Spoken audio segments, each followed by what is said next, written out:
breaking news is transfer news. Ball stage, and it doesn't look like that one can be. The big focus for United this summer has clearly been forward players, but are they targeting midfielder as well? Yeah, I think United have done very well so far in their recruitment. The forwards they've got in, the three forwards, Cunha and Mbeumo and Šeško, but they do need a midfielder, and the player we know they like is Carlos Baleba from Brighton.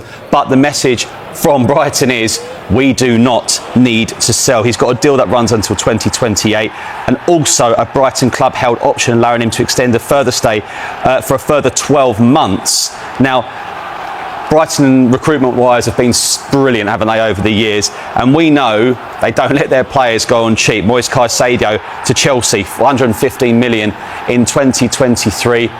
We know United are looking to sell players as well. So at the moment, that looks a very difficult deal to do. But United fans very happy so far.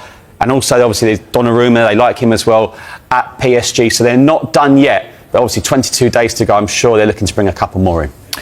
Football's a small world. Everyone talks. Agents, players, coaches, everyone talks, whether it's on the record, off the record, and then sometimes they talk to us as journalists as well. How can you keep something like a release clause confidential?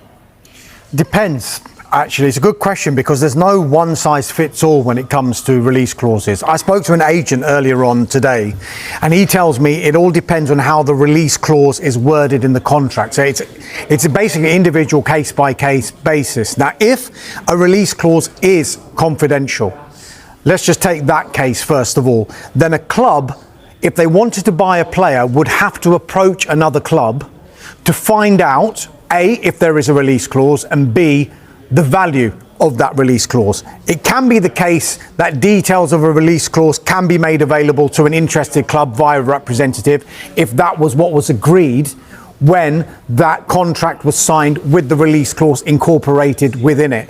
But if it is confidential, then there is still a club-to-club contact that would have to be made.